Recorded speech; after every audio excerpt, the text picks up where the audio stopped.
Hello friends, I'm Chevy. Welcome back to my shed. And we're back in a semi-sort of normal order here.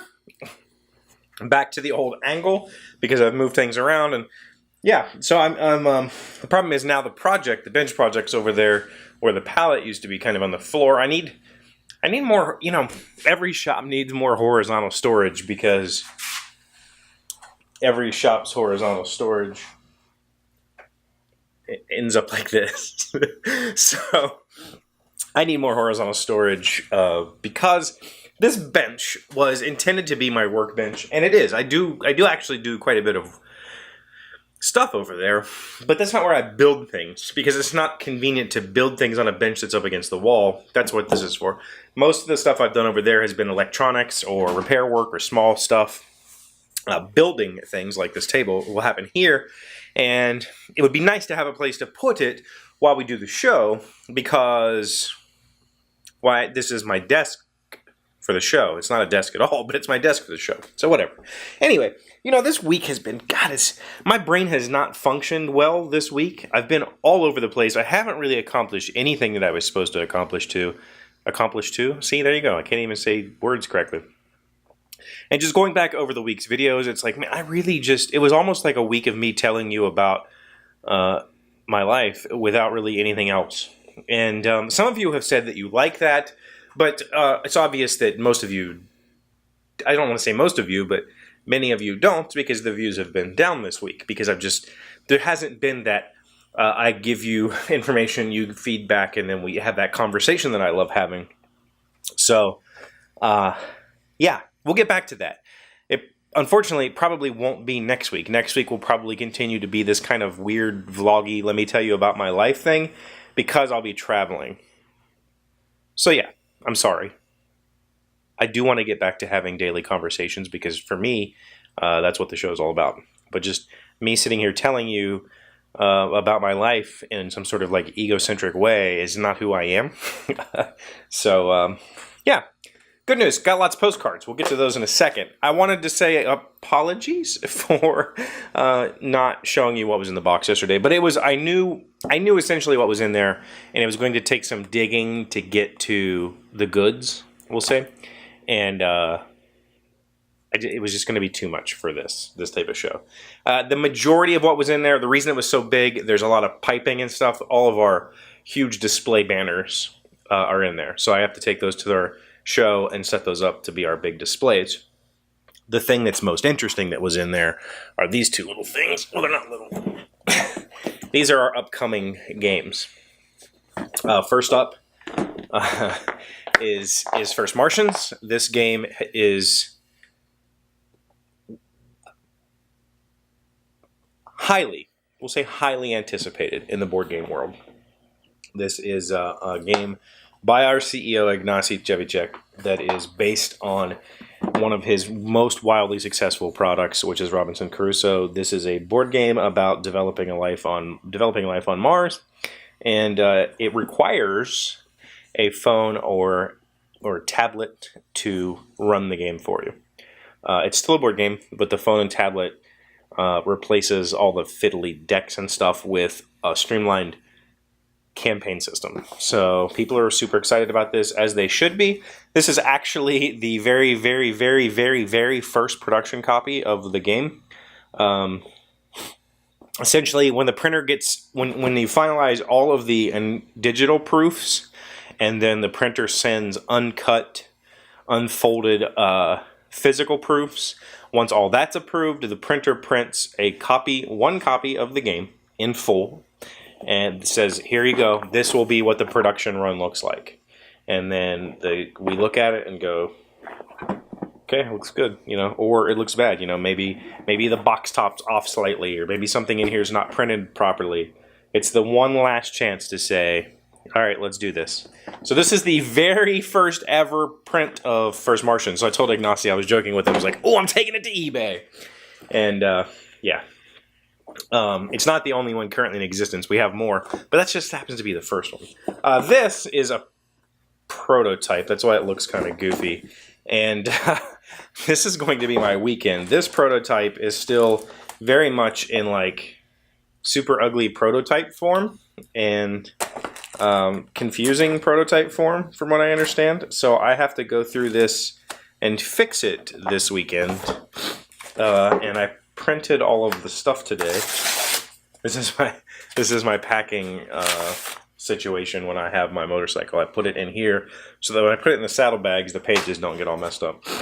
So I have about 50 pages of stuff to cut and re-sleeve and reassemble this game so that I can play it next week with as many people as I can get to play it, to get feedback and to get the ball rolling on promoting the game. So this is Alien Artifacts, card game by Martian Roca, who used to work for us. Yeah, okay. Let's talk about postcards. We got postcards from the United States today. We got postcards from Austria, and Texas. Two of my favorite places now because I have postcards from them. I cannot wait to get... So the postcard website, I'm waiting until I get something going on here. My hope is to do that this... My hope... Okay, see, remember I told you my brain wasn't working? My hope was to do that this week. Now that the pallet's out of the way, I've got the wall ready. You know, I've got it accessible. But there needs to be a few steps before I actually go to putting stuff up.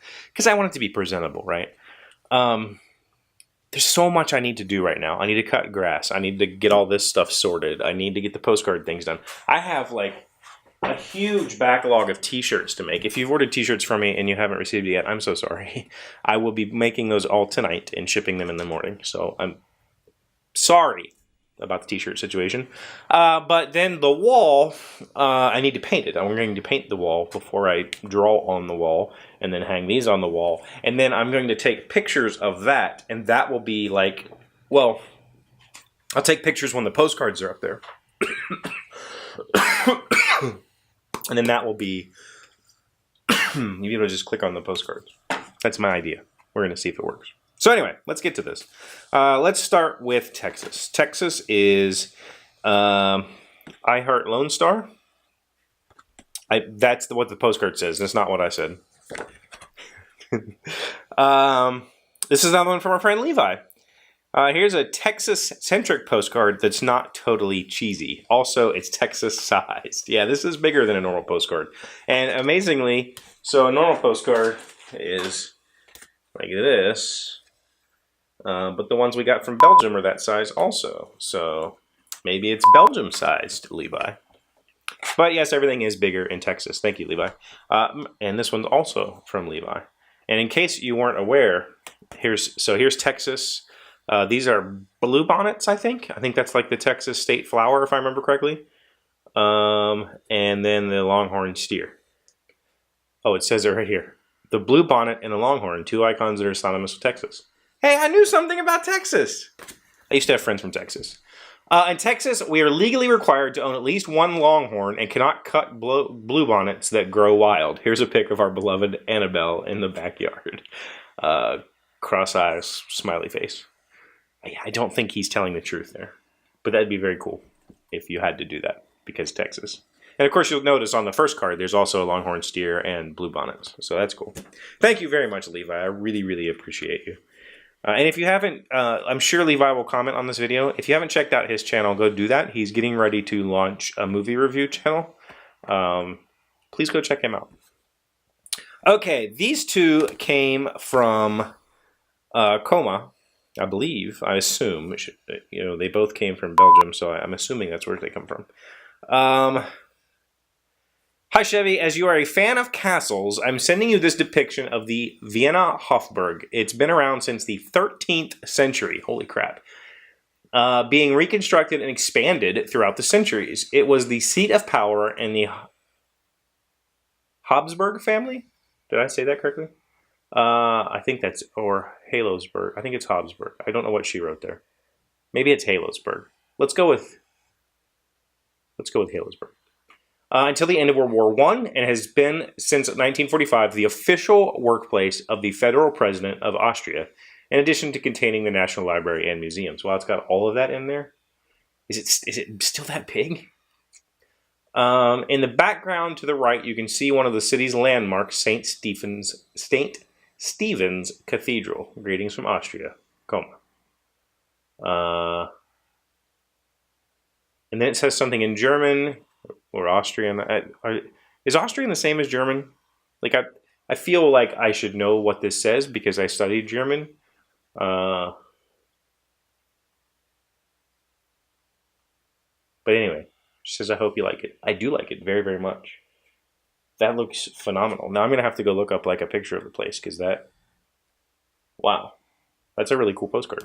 I like it's got like gold on it. Okay, and the other one she sent was Art Panorama Vienna. Österreich. How the heck is this open? I don't want to rip the seal. It's got a seal on it. I've never seen a postcard with a seal.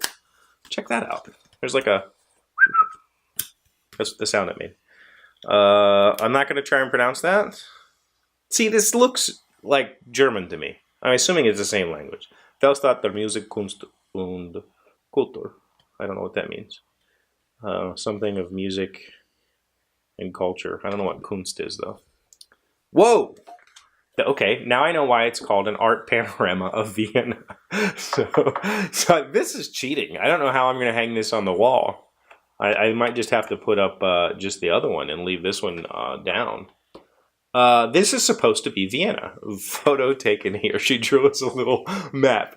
I saw this panorama and thought it would be perfect to give you an impression of how Vienna looks like, as it shows most of the city. It was taken from the city's tallest building, the Donauturm, 252 meters, 827 feet. Wow, that's 82 floors.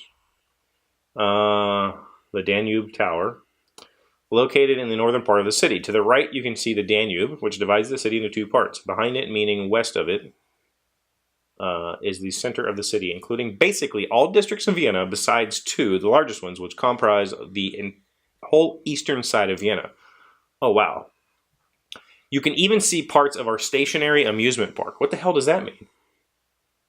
Like, that would be the most boring amusement park ever if you just had to stand still.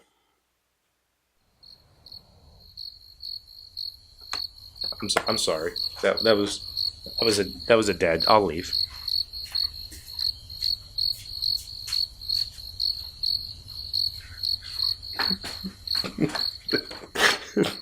It's not even my kids laugh at my dad jokes. Stationary amusement park, the Prater, like the Wiener race crowd functioning since 1897. I see a Ferris wheel and some sort of roller coaster and stuff like that. That's very cool. Vienna is a very green city and large enough to also be a state. The city is large enough to be a state? So it's one of those like old city states? Is it a state? And it's the Austrian capital. It seems to make sense. Visit sometime. It's not in the total middle of nature outside a map, but it's a start. That's because I said that's where I would like to go. This city looks absolutely freaking gorgeous. I mean, wow. I love how they've, like, there's a, I'm going to try, hopefully I put this on screen for you right now, but there's a peninsula down the middle of the Danube, and it's a park. I assume it doesn't flood often, but maybe it does, but dang, this is a gorgeous looking city. Thank you so much for the postcards, Coma. I like learning about stuff, so I'm going to assume that the language is extremely similar to German, since on the back of the postcard, even though it's hidden, I can see what I'm assuming, is the Vienna flag and the German flag next to each other, so you must just speak German, huh? I mean, I've heard of Austria, Germany, right? So that was a thing. Forgive my ignorance of Europe, but for now, thank you so much for being here. I really do appreciate having you. I have to go cut up a whole bunch of cards, and then I have to learn how to play this game because I haven't played it yet. So thank you for being here. I hope that this week wasn't a total disaster. I hope you got something out of the content. Please let me know in the comments down below. And keep the conversation rolling, especially through next week while I'm going to be mostly distracted by this convention. But I will be posting videos. I promise. I have never missed a day. I'm not going to miss a day now. Thank you. I will see you Monday. Hey, Doc, wait! I want to ask you something. Today's random fact comes from Wikipedia, and it's topical. How old is the oldest cow? Was she a longhorn? Big Bertha, 17 March 1945 to 31 December 1993, was a cow who held 2 Guinness World Records. She was the oldest cow recorded, dying just 3 months short of her 49th birthday. And she also held the record for lifetime breeding, having produced 39 calves. I don't know what the gestation cycle of a cow is, but could you imagine having 39 kids?